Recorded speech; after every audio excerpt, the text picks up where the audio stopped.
Sam napisali.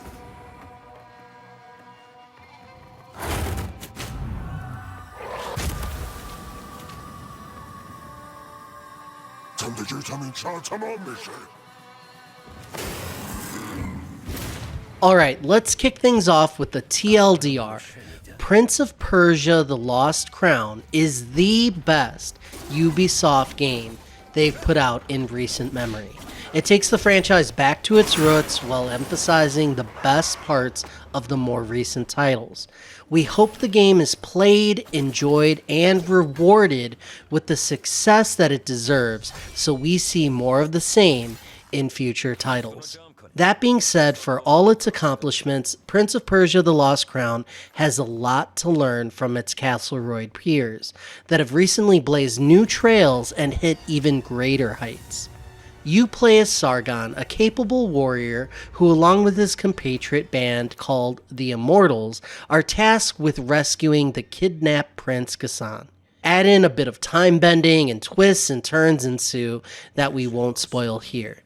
The meat and potatoes of the game involves traversing the Citadel, and in Metroidvania style you battle enemies, find secrets, and unlock new abilities to move the adventure forward.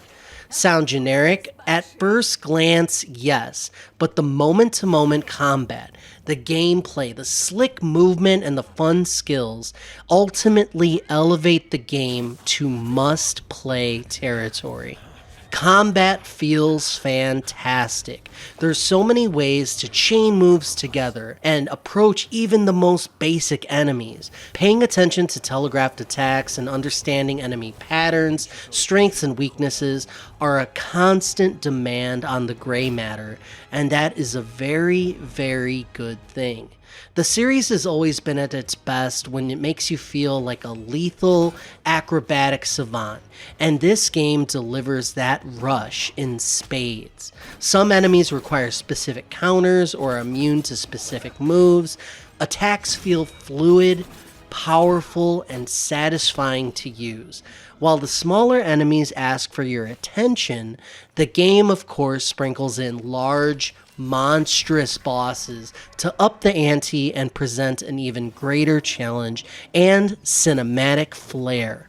Another aspect the game nails is unlocking abilities that feel like a worthwhile reward. The amulet system is great, giving you choice in how to spec your character, giving you bonuses that suit your playstyle. As soon as I discovered how satisfying it was to knock enemies in the air and juggle combos, I wish there was an incentive for doing so. I was delighted to find that I could choose to be rewarded for extra damage for pulling off those type of attacks. Some upgrades help mitigate environmental damage, some assist in finding secrets.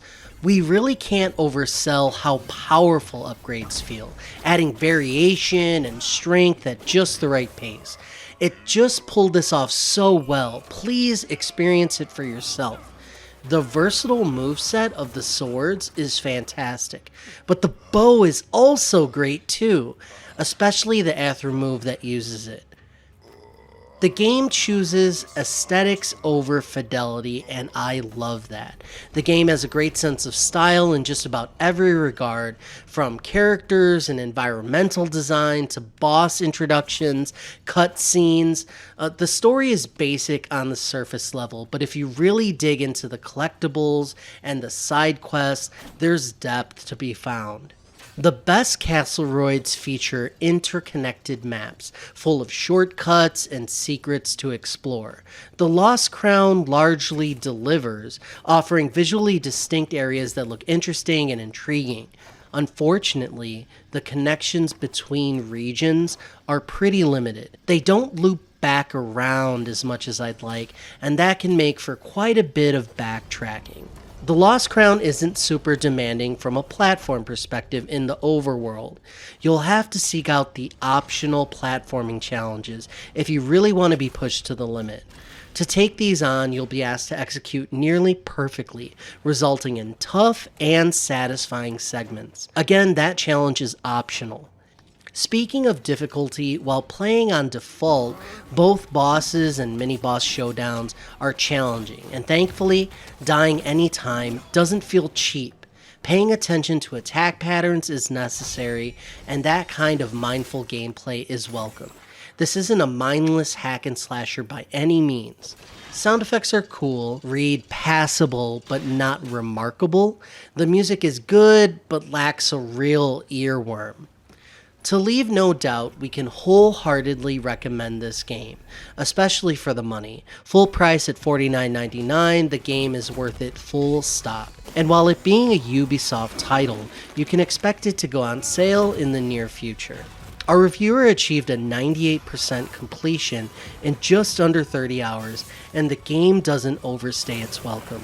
Prince of Persia: The Lost Crown is the early breakout hit of 2024, and it's earned our adoration. We hope it's the first entry in a series of impressive games to come. We give the Prince of Persia: The Lost Crown a 4 out of 5.